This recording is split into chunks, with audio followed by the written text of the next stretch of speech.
आखिर तिरंगा आजाद भारत का राष्ट्रीय ध्वज कैसे बना और किसने उसे बनाया, इसकी कहानी खूब सुनी गई है, सुनाई गई है। और अगर नहीं सुनी है तो फिर इस वीडियो के कमेंट बॉक्स में उसका लिंक है, जहां से आजाद भारत के राष्ट्रीय ध्वज तिरंगा के बनने की पूरी कहानी जान सकते हैं। लेकिन भारत की आजादी के साथ ही एक और मुल्क भी बना था, पाकिस्तान। और जाहिर है कि जब मुल्क बना तो उसका भी एक झंडा बना। हर एक कपड़े पर चांद तारे नजर आए और इसे ही पाकिस्तान का झंडा कहा गया। लेकिन क्या आप जानते हैं कि जिस तरह से भारत के राष्ट्रीय ध्वज को तिरंगा कहा जाता है, वैसे ही पाकिस्तान के राष्ट्रीय ध्वज को क्या कहा जाता है? और आखिर कैसे पाकिस्तान के राष्ट्रीय ध्वज पर चांद तारे आए और इन चांद तारों का असल मतलब क्या है? अगर नहीं जानते तो फिर ये वीडियो आपके लिए ही है। नमस्कार, मैं हूं अविनाश और आप देख रहे हैं अनकट।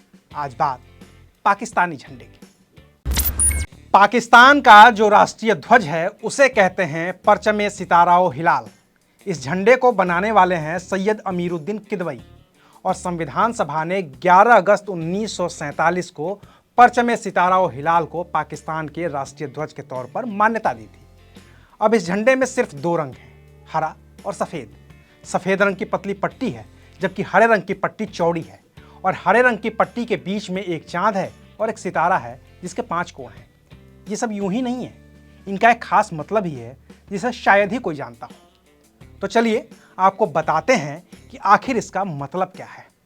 तो सबसे पहले बात हरी पट्टी की। हरी पट्टी का मतलब है मुस्लिम आबादी से, जो पाकिस्तान में बहुसंख्यक है।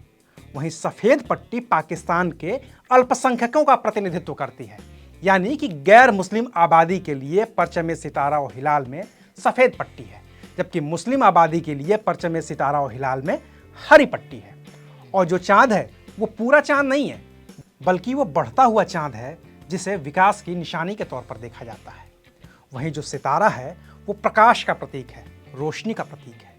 पाकिस्तान का ये पूरा झंडा यानी कि परचमे सितारा और हिलाल पाकिस्तान की इस्लाम के प्रति प्रतिबद्धता, इस्लामिक मुल्कों के प्रति प्रतिबद्धता और धार्मिक अल्पसंख्यकों के अधिकारों की रक्षा के लिए समर्पित है।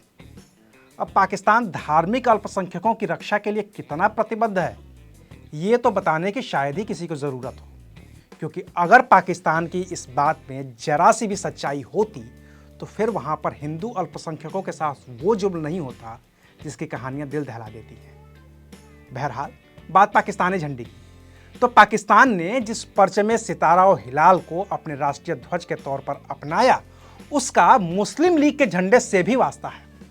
दरअसल पाकिस्तान के संस्थापक रहे मोहम्मद अली जिन्ना की जो मुस्लिम लीग थी, उसका भी झंडा कमोबेश ऐसा ही था। बस उसमें सफ़ेद वाली पट्टी नहीं थी, सिर्फ हरी पट्टी थी, जिसके बीच में चांद और तारा था।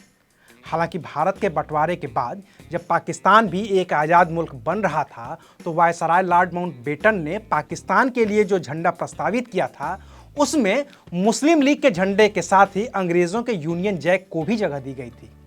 लेकिन तब कायदे आज़म मोहम्मद अली जिन्ना ने उस झंडे को अपनाने से इनकार कर दिया था। तो ये थी कहानी पाकिस्तानी झंडे की। बाकी भारत के झंडे की कहानी जानने के लिए कमेंट बॉक्स में जाइए। जो पहला कमेंट है वही भारतीय झंडे के बनने की पूरी कहानी है। मुझे दीजिए इजाज़त। आप देख रहे थे अनकट। शुक्रिया।